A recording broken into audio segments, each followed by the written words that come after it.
Ladies and gentlemen, welcome back to BTM Spotlight. I'm Soliat Baza, your host, and today we'll be diving into the world of acting, where dreams take center stage and talent shine bright.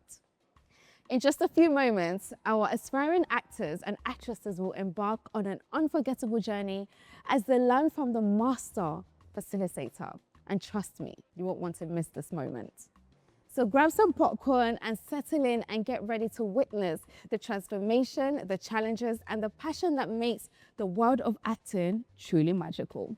Let's kickstart this amazing workshop, shall we? Lights, camera, action. There's a book. You really need to study that book. It's called An Actor Prepares by Konstantin Stanislavski. It's very wide. It will tell you a lot of things that you need to know about acting. Now, the title of that book, right? I hold it very sacred because a lot of actors do not do this. An actor prepares. When they commission you to star in a movie, in whatever role, even if it is waka pass, you have to prepare. There are processes that you need to take. It's not just talent alone does not give you acting. Lie. As we have said about other aspects, you also have to be a researcher.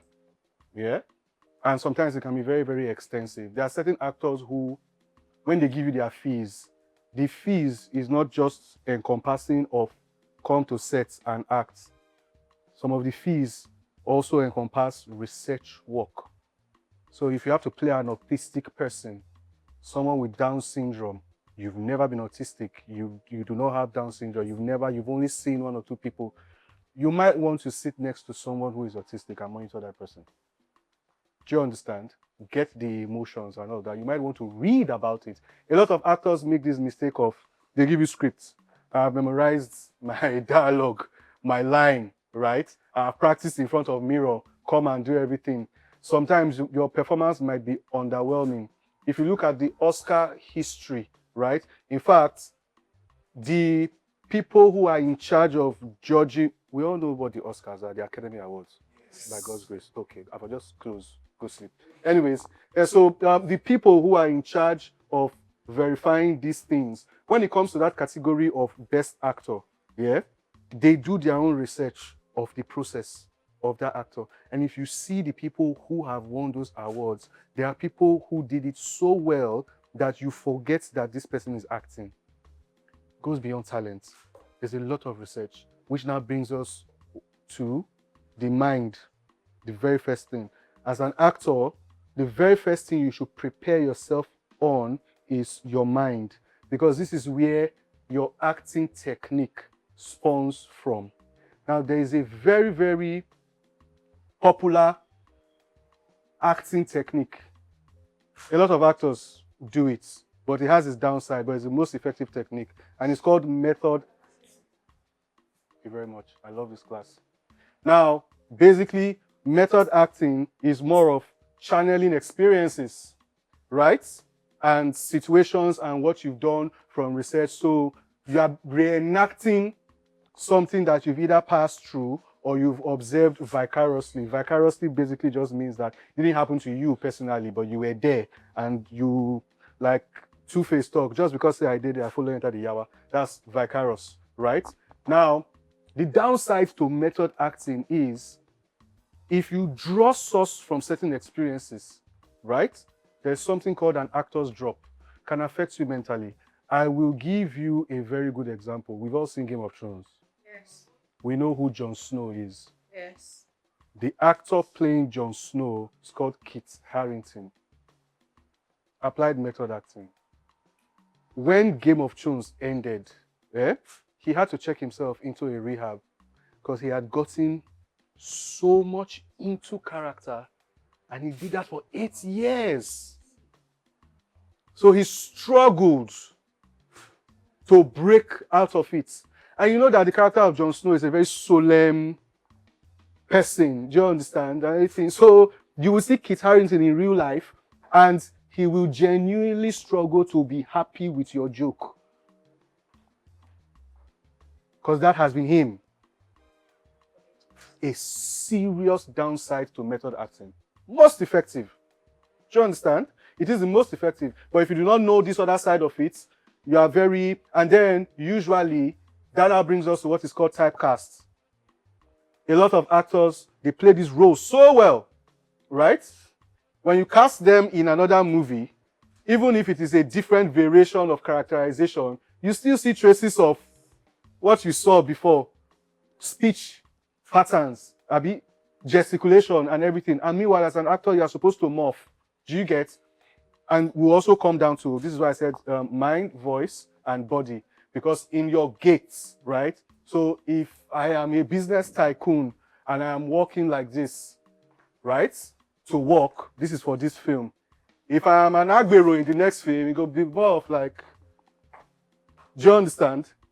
So if I'm walking like this in movie A, and I'm so into that character of being a business tycoon, I will be walking like this, and I'll be like, oh, shorty, shorty, oh, shorty, oh, shorty, oh, shorty. How does it make sense? Do you get? That's when typecasting now comes in. So a lot of producers will now see that, and a lot of our Nigerian actors are typecast. I mean, like, it is very, very frustrating. A lot of them, especially in the old Nollywood. Do you get? And that was where this whole thing of swag now came. At one point in Nollywood's history, it was more about the clothes where they wear, your swag, not necessarily your acting. Do you understand? I want to see the baths where this guy do this thing, the way he said they cut. You go back Curtis too. You are just playing it over and over and over. Wicked stepmother. A popular actor we all know. Sacrifices. Yeah, but anyways, yeah. So you understand why method acting can be dangerous, right? If you do not manage it very well. I do recommend it, but now stretching into the mind, yeah, you have to always remember. You have to train your mind, though. You have to always remember that you are an actor and you are not this person. Now, to do that, there are a lot of mind exercises that you have to undergo. The greatest form of art that induces emotions is music. You can listen to a song, the song takes you back to a setting. So when you want to train your mind, as an actor, this is what I do. My playlist is very weird. I listen to a lot of rock songs, and I'll tell you why. Rock songs are deep and always talk about life, right? In a very crude way. You listen to Linkin Park, you listen to Three Doors Down, for those of you who are rock heads, right? They always talk about life. It is from this emotion to the next, this emotion to the next. So I have a playlist of like 3 rock songs. I have a playlist of R&B, which brings it down to the mood.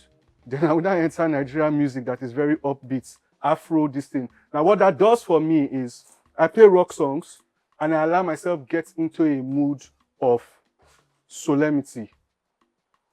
I think about all the expressions and everything. Sometimes, if you are living with me in my house, you will call psychiatrist for me. Because sometimes I can be with my headphones and I would just be crying, right? I will time myself. At the end of the last song on that track, I stop it, I take 2 minutes. If I was crying before, I wipe out my tears, I go into Nigerian this thing, and I channel myself into dancing immediately. End of the 3rd track there, I come back to R&B, and then I'm not thinking about love. Rinse, repeat. The reason why this exercise is very effective, when you start it out, you will see that always start with a solemn playlist. You will see how hard it is to remove yourself from a playlist where you've just been crying into dancing.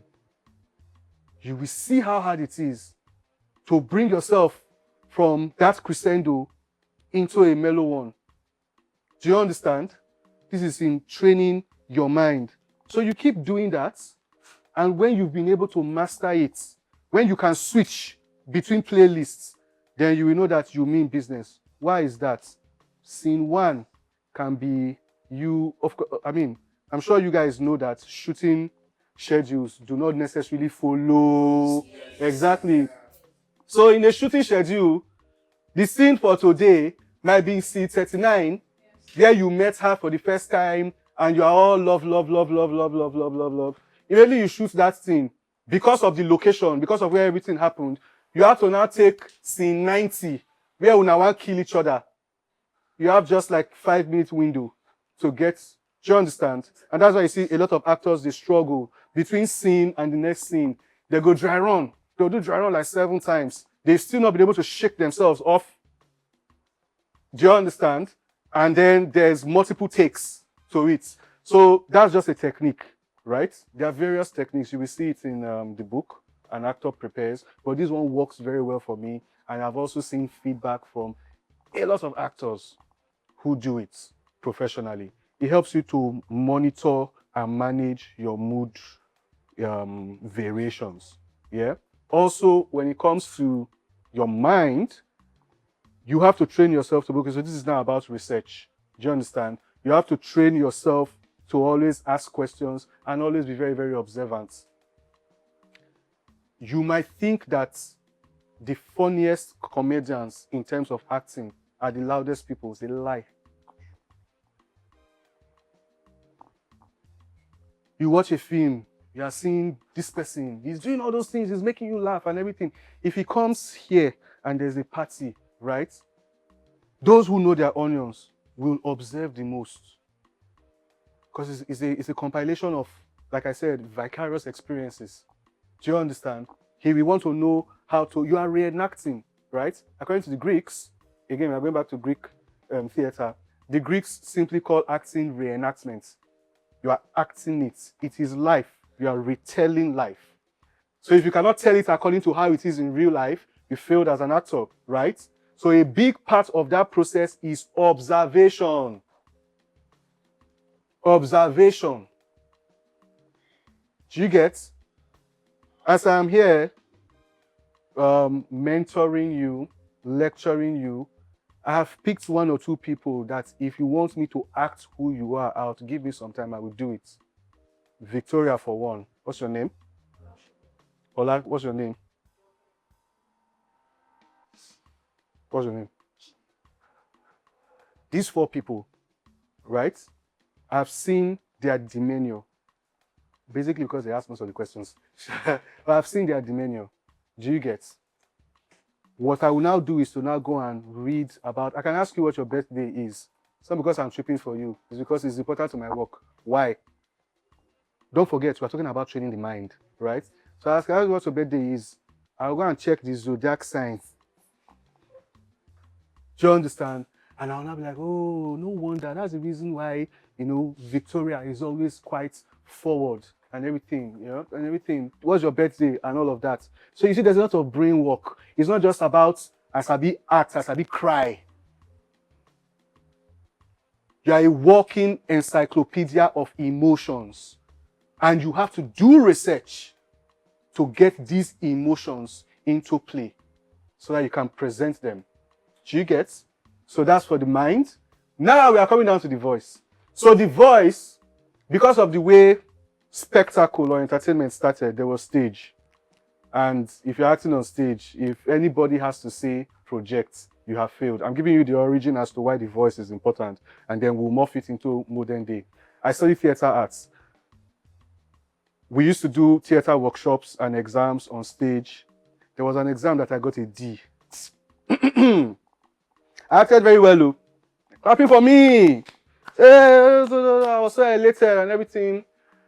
Took my cutting calls, so on and so forth. And then there's something called Viva. For those of you, if any one of you study theater arts here, right? There's something called Viva, which is basically, okay, this is what you have now done. Usually Viva is during rehearsals, but for examination's sake, the lecturer can just conduct a Viva to see whether you were able to portray to the audience what you were supposed to do. She's laughing. She knows how dangerous that thing can be. So the lecturer now called somebody at the back and was like, oh, did you do so? The person was like, yes, when he did this, when he did that, my head was swelling and everything. So it now got to a point where he was explaining everything and it was like, and when he said so and so dialogue, I was not hearing him too well. Yes, I said, sorry, repeat that thing again. He said, at the back, a lot of what he was saying, I was not really hearing him, but we saw the way the projection.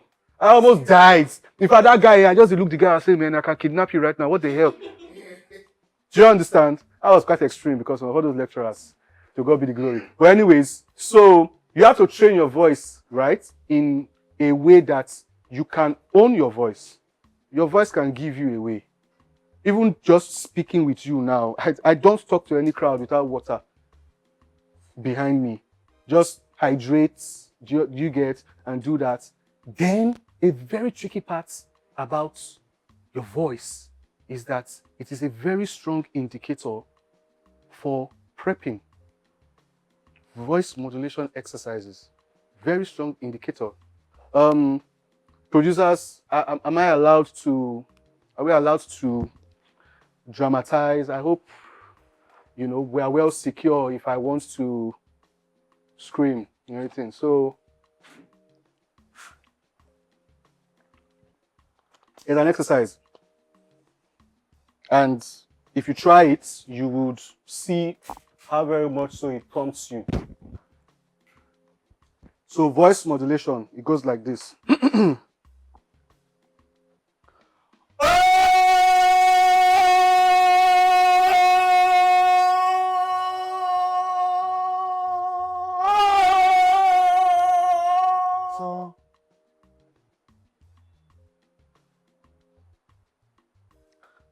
And at this point, if I'm supposed to be angry in the next scene, I'll probably break a TV set.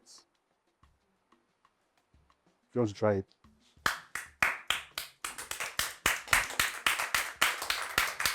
Yeah? Do over and over again. Gain control of your voice. And the technique is you have to gather air in. So look at my tummy. A lot of people do not even know how to breathe. So, yeah, exactly. They say breathe in. Your belly they enter inside. How far? Do you understand? So gather enough air in your tummy and then let it out. And then try to go up and come down and go up as much as you can until all the air comes out. Anything, if you master it very well, yeah. Some actors do it. I must call her name. There's an actress. God bless her soul. Her pressing prepping is next to none that I've seen in this Nollywood. Inse Ekpe Etin. My God. Between scenes, you go to say she the Chris.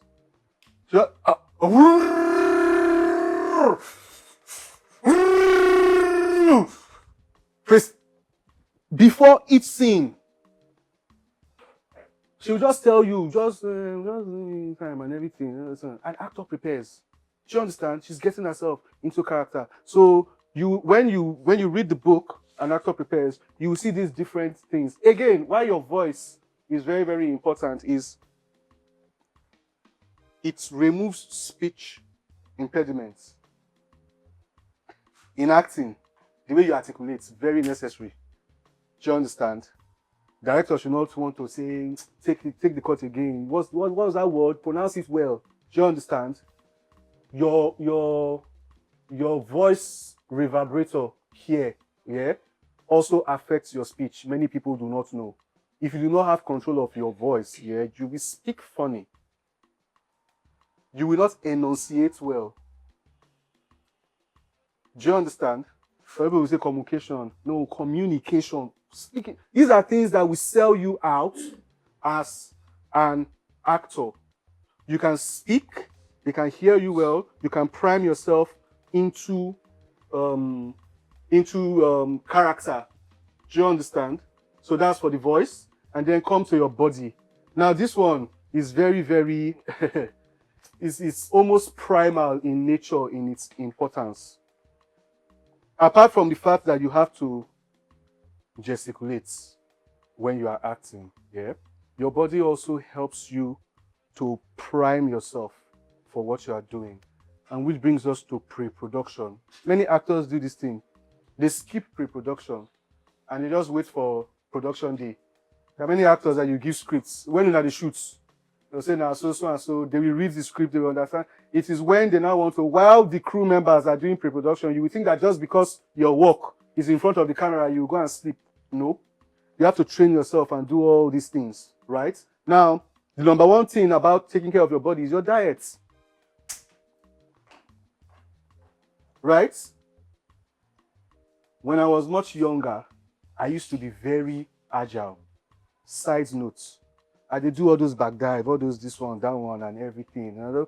Even pretty much up to my early 30s, I could still do it. At one point, I let myself go. Yeah? And then I started noticing that my body was now sluggish. And then I went for a short film, and I was acting, and usually, picking from this character to the other is very, very quick. But because of age, my body no come sharp the way it be again. And then I started working out lightly. It's not to get six packs. It's not to get bicep and everything. It's just to be able to gain control of my system. Do you understand? So that I can be agile. Directors love agile actors. As a director, if you are slow, do you understand? Let me tell you one thing that a good director always looks out for. Yeah? Prompt actions. Even in his crew. I hate sluggishness. I hate sluggishness. I can stone you for it. So you are in that kitchen and we are about to shoot. And I'm like, okay, characters on sets and everything. And then it takes you like up to 60 minutes to even stand up. And you will now go like this to now sit down. And then you tell you, oh, director, a moment, let me just do that now. It's very irritating. Directors love people who are quick on their feet because their brain is working at very, very fast bites per second. So as an actor, you have to be in control of your body. Now, all these things, yeah, is before you even now start to talk about what kind of expression should I give. There are a lot of people that are talented in acting naturally, but are bad actors. It's not as if they cannot portray what it is, but they've not trained their bodies to be able to portray it well.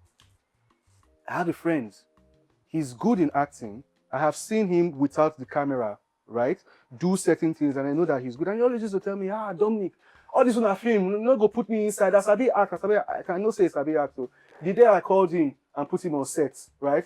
He was just like nervousness. He was too conscious. He was in his own head. Do you understand? That was the last time he ever acted. In fact, when he just cut, he was just like, but now so film be no, now they try and everything. But if you go to his page, he does a lot of, would I call them skits now, right? And he gets those same emotions right because he's in the comfort of he's not primed to perform just yet. Do you understand? But with a few exercises, the major thing is you have to be in control of your body, not your body in control of you. Do you understand? As an actor. So your mind, very important, your voice, and your body. Take care of yourself in all these areas. And if you get all these areas right, yeah, then you can do whatever it is. Now also, there's also specifics to actors. A crude way of saying it is some directors will ask you in auditions, oh yes,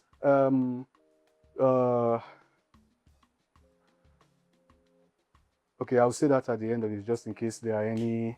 I was about to talk about, I'll ask for permission for that. But there's an organization, Dosha, that you all should try to be a part of. Do you understand? And I'll tell you why, because that organization makes you privy to auditions. Do you get? Auditions also build you up. In certain auditions, the director can ask you, are you maximum or minimum? What that basically means is, are you versatile or you have restrictions? Now, I'm not bragging, but I like to think that I am a fantastic actor, but I'm a minimum actor. Do you know why? Please, pop culture, again, do not cancel me.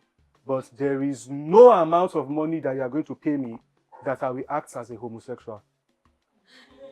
It's not possible. I don't have anything against them. Please, do you understand? Their sexuality is their sexuality, not just me. There's no amount of money. I won't kiss a man. What if you are asked to act as an homosexual or a homosexual, I will pass and the you script. don't necessarily need to, be with a man? Thank you very much. Very smart question. That brings us back to research and mindset. For me to act as a homosexual, I have to live the life of a homosexual. It's not just about kissing. Do you understand? Gesticulations. See, this is your mind. This your mind there is like a walking memory card. Do you understand? A lot of things about sexuality. Are you guys with me? A lot of things about sexuality, whether you like it or not, has to do with sex. It's funny. Many people do not think about these things. A lot of things about sexuality has to do with sex. How you have sex. Let's not go deep into that. So if I have to portray a homosexual, so you see why I said it's not just enough for you to have a script and then I'll just come. And then just, as an actor, you have to experience it. And in experiencing it, it means that I have to know how homosexuals have sex. Not my thing. Do you understand? Because whether you like it or not, yeah, that experience is also very indicative of how they respond to people. Let me give you an example. If I have to play an homosexual and the scene is just look at this person, get attracted to this person, right? And go and woo this person to be my boyfriend. We are all adults, right? Carnally, when I look at this person, I'm thinking about stripping this person naked. Whether you like it or not, it will tell in. You see some people are just looking at, and it's like they just want to tear you up right there. Do you get? It's based on your sexual preference and your sexuality. So if I have to portray that I am tripping for a guy on set, I have to be able to convince you that is watching that I have actually had sex with men. And I just cannot do that. I will pass it. So you see everything intertwines, right? Do you get? Yes. So what if I'm able to convince you that I acted at that homosexual when I haven't had that experience before? If I'm able to convince you, that will make you believe that I'm homosexual. That's not the essence of acting. The essence of acting is to reenact. And which brings us back to the fact that if you do not have a wealthy experience of these emotions, you just might not. So if you've been around homosexual people in love, you can reenact it. If you've been around homosexual people. So you see? That's where method acting also comes in. Yeah, but you see, this is the reason why I'm a minimum actor. Yeah, I have been around homosexuals. Again, I don't have anything against them, just not my thing. Do you understand? And then, as an actor, based on your mind, you are observing, right? But when I find myself around gay people, I don't observe much because I don't want to know. If you're open to it, why not? Of course. So you blocked your mind already. Thank you very much. It's not, I don't think about it. I don't go there. Yes. I don't want to know what they think about. Yes, sir. What if you are good in mimicking? You are not close to them, but you can actually mimic someone that acts like that. See, thank you very much. See this question, It's a very, very good question. Please, do not make the dire mistake of confusing mimicking with acting. Mimicking is not and will never be acting. So you see one thing about this industry, many people do not know how righteous your field is. Do you understand? There are a lot of people that call themselves directors and they are not directors. There are a lot of people that call themselves actors and they entered per chance. So it's basically to just come and mimic, as you said. Bros, as an actor, if you come to me and tell me that the way you mimic that person, you've insulted my profession. Do you get? So as an actor, do not be thinking about mimicking people. Be thinking about being people. That is why you need research. That's why you have to be that person. You have to live that person. If you see when actors in Hollywood prep, yeah, an actor will want to act about zoos, right, as a zookeeper.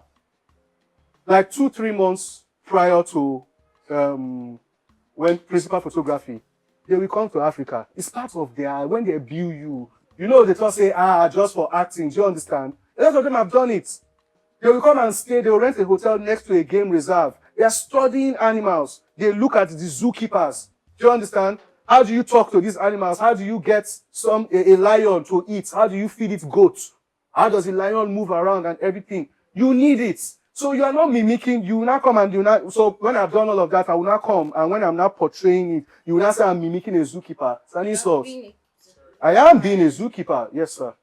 In a situation whereby you're playing a biopic, yeah, there are situations whereby you have to. No. Please remove mimic from your mouth. You are not mimicking the person, you are playing the person. It's a righteous cause. Do you understand? You are never. You see, I don't think I have been this emphatic about anything so far, have I? No. Thank you very much. So you should know how righteous this thing is. Do you know why? Yeah? If you put it in your mind that you are mimicking, you will never give it your whole. Do you get? You will never give it your whole. They are mediocre actors. Mediocre actors mimic.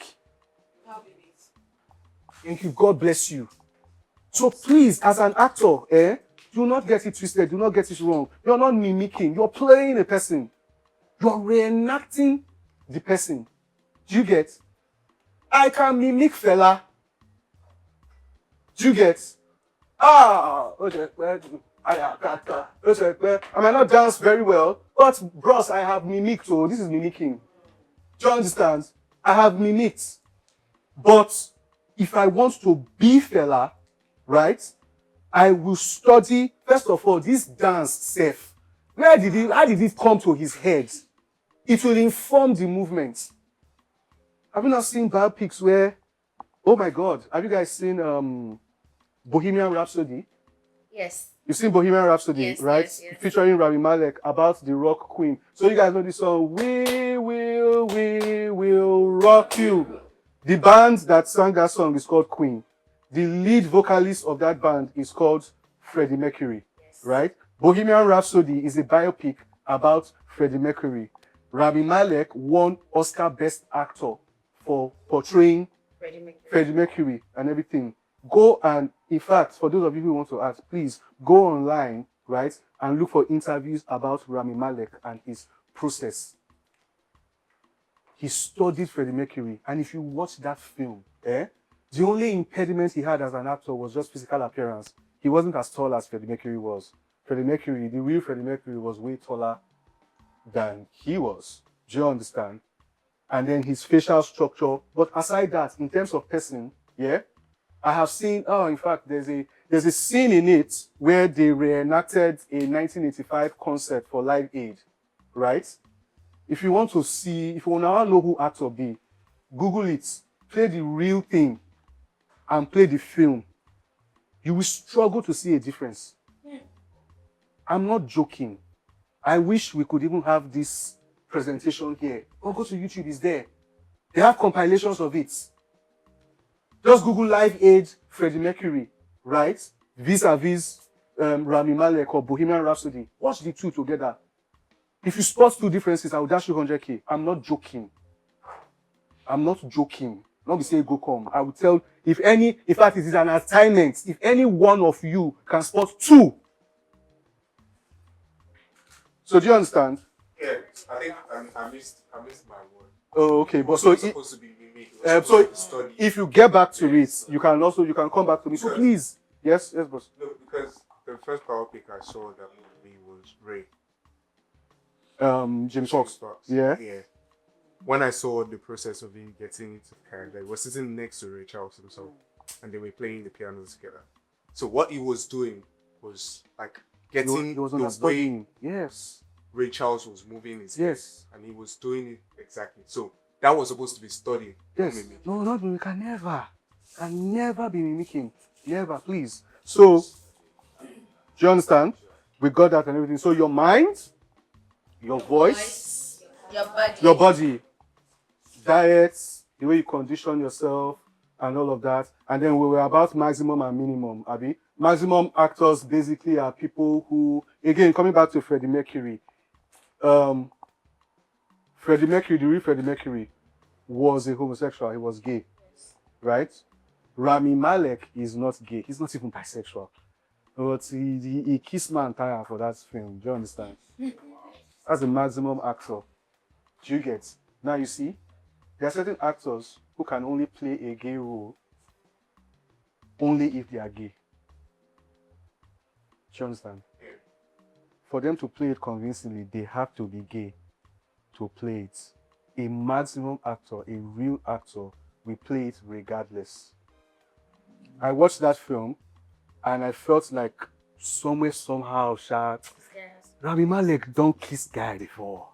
It was that convincing. And if you watch those scenes, he enjoyed it. And you see, that's where mimicking can put you in trouble. If I have to mimic a gay person, when I'm kissing the person, I will not kiss the person with passion. You will see it. At that point that the camera is rolling, which is why method acting is one of the most effective forms of acting. At that point where the camera is rolling, I am not Dominic Kabeli. I am not even an actor. I am Freddie Mercury. It's the only way. Do you understand? It's the only way. So there's minimum, there's maximum. They asked me in one audition, they were like, oh, and they're like, they said, but you did so well and everything, so you have limitations. I think, yes, I have limitations, leave it like that. No problem. People should just, do you understand? Now, but I will make a very, very strong point. Don't be like me. Don't be a minimum person. Do not be a minimum person. I'm not a bold person as an actor. Maybe it's the reason why I am more of behind the scenes. I'm not a bold person. Even if, dare I say, let me toot my own horn, even if I might be good at it, right? I don't lean towards it because I am not versatile. A good actor is somebody that can, it is acting. Do you get? A good actor is somebody who can get into the character and come out of it and move on to the next one. If I play a gay character, it will haunt me. So I cannot tell you that I'm a good actor. I'm not.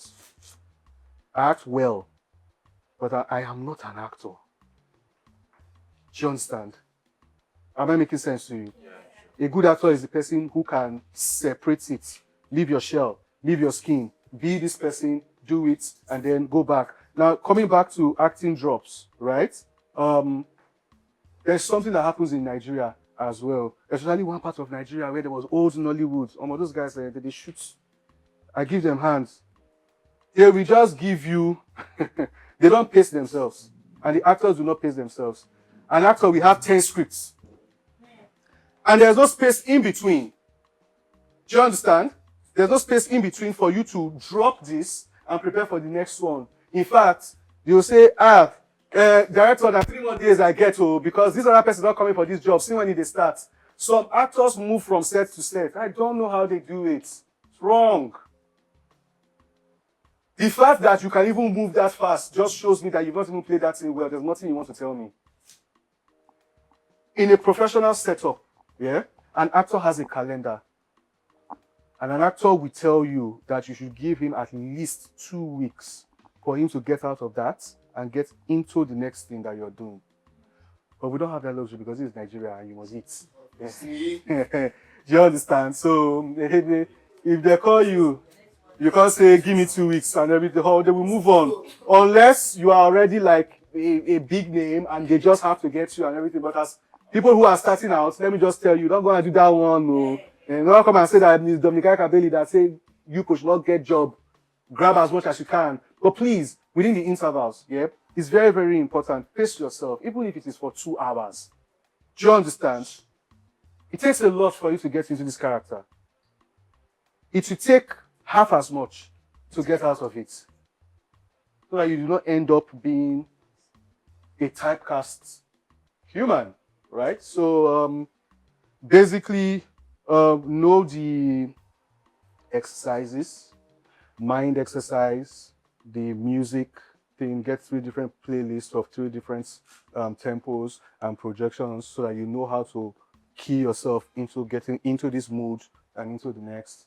The voice exercises, always hydrate, and then get your body in shape, right? Also, another part of training your body is, like I said, in terms of gaits, G-A-I-T, not gates whether they open. No. Gaits is like your walking posture and your movements. Do you understand how you carry yourself, basically? In terms of that, you can change your, that's why I like Johnny Depp, right? I like Johnny Depp for one thing. In terms of body movement, he switches. But they typecast him.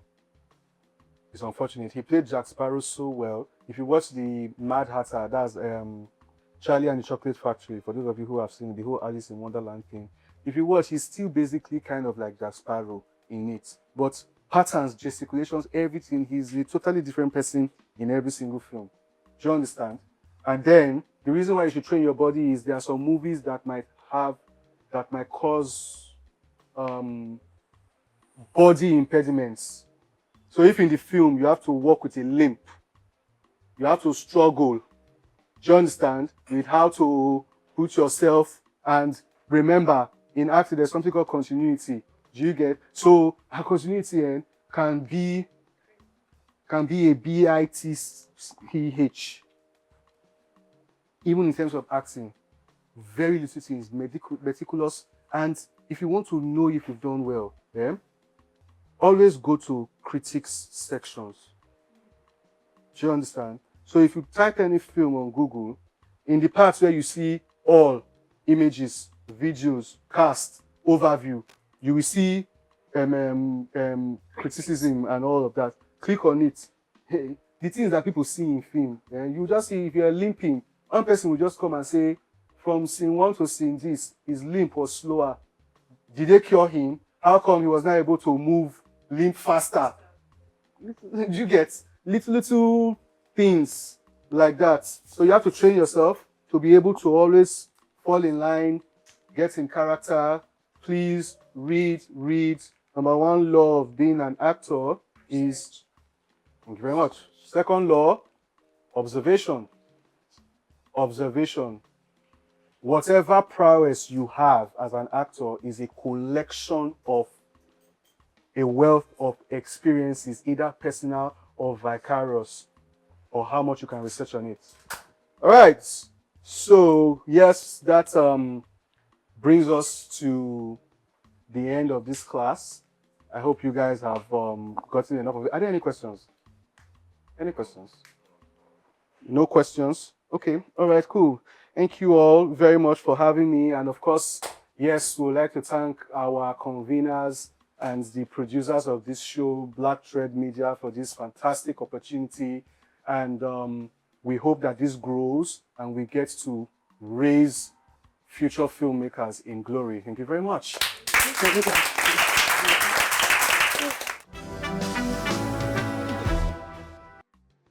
There was a lot to learn from that. Maybe, I'll take up some acting since I learned a thing or two from that. Our contestants have not only honed their craft, but also discovered the power of storytelling through acting. I'm sure you'd agree with me that the facilitator's guidance has also been nothing short of inspiring, and our contestants have shown true dedication and passion for the art of acting. As we wrap up today, remember that dreams do come true with hard work and dedication and the pursuit of your passion. So keep chasing those stars and never stop believing in yourself. Remember again to follow us on all social media platforms, Thread and Instagram at Black Thread Media, Twitter and YouTube at Black Thread Films, and BTM socials and hashtag BTM Spotlight, hashtag BTMS.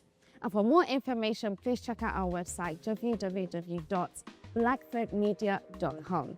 Thank you. I'm Sonia Baja, and until next time, Keep chasing your dream, and remember, the spotlight is waiting for you. Bye.